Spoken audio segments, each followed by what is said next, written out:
Essa passagem mostra que a inveja é a coisa que pode levar as pessoas à destruição. Não só o invejado, como o invejoso. O invejoso sofre porque deseja apagar a vida do que ele inveja. E o que é invejado tem que vigiar, porque não sabemos quem trama contra nós. Temos que entregar na mão de Deus e deixar que Ele cuide de tudo, porque só Ele sabe e conhece as tramas e a mente dos traidores.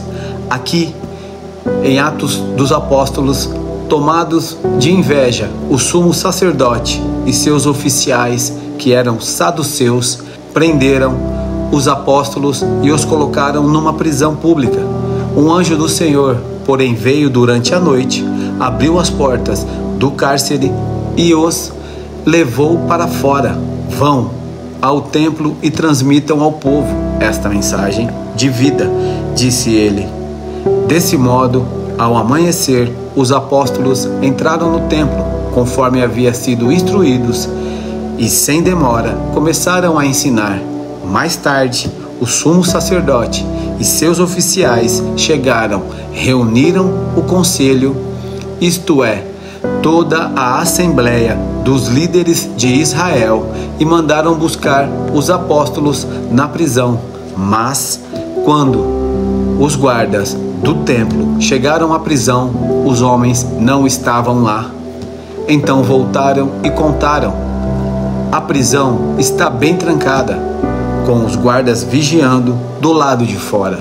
Mas, quando abrimos as portas, não havia ninguém. Ao ouvir isso, o capitão da guarda do templo e os principais sacerdotes ficaram perplexos e se perguntavam o que aconteceria em seguida. Então alguém chegou com a seguinte notícia: os homens que os senhores puseram na cadeia estão no templo ensinando o povo. O capitão e os guardas foram e prenderam os apóstolos, mas sem violência, pois temiam que o povo os apedrejasse.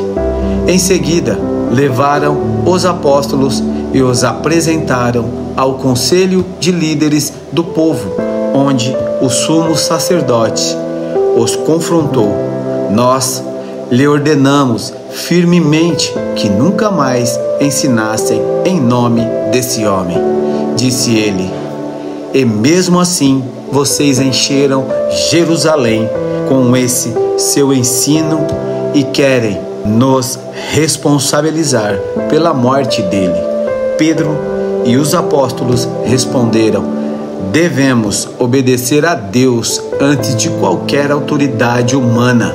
O Deus de nossos antepassados ressuscitou Jesus dos mortos depois que os senhores o mataram. Pendurando-o numa cruz, Deus o colocou no lugar de honra, à sua direita, como príncipe e salvador, para que o povo de Israel se arrependesse de seus pecados e fossem perdoados. Somos testemunhas dessas coisas, e assim é também o Espírito Santo que Deus dá àqueles que lhe obedecem.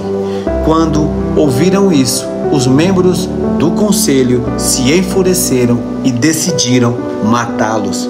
Um deles, porém, um fariseu chamado Gamaliel, especialista na lei e respeitado por todo o povo, levantou-se e ordenou que eles fossem retirados da sala do conselho por um momento. Em seguida disse aos demais israelitas: cuidado com o que planejam fazer a esses homens. Algum tempo atrás surgiu um certo Teudas, que afirmava ser alguém importante. Umas 400 pessoas se juntaram a ele, mas foi morto e seus seguidores se dispersaram. E o movimento deu em nada.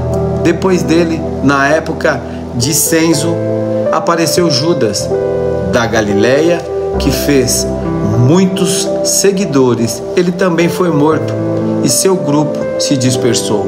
Portanto, Meu conselho é que deixem esses homens em paz e os soltem. Se o que planejam e fazem é meramente humano, logo serão frustrados. Mas, se é de Deus, vocês não serão capazes de impedi-los. Pode até acontecer de vocês acabarem lutando contra Deus. Os demais membros aceitaram o conselho de Gamaliel, chamaram os apóstolos e mandaram açoitá-los. Depois ordenaram que nunca mais falasse em nome de Jesus. Por fim, o soltaram. Quando os apóstolos saíram da reunião do conselho, estavam alegres porque Deus os havia considerado dignos de sofrer humilhação pelo nome de Jesus. E todos os dias, no templo e de casa em casa, continuavam a ensinar e anunciar que Jesus é o Cristo. Não adiantou nada eles quererem parar os apóstolos e duvidar que Jesus é poderoso, porque o poder dele continua até hoje. E hoje eu venho falar em nome de Jesus para todo aquele que nele crer, não pereça, mas tenha a vida eterna. E lembre-se, Jesus Cristo, ele quer você assim imperfeito para fazer a obra perfeita do jeito dele.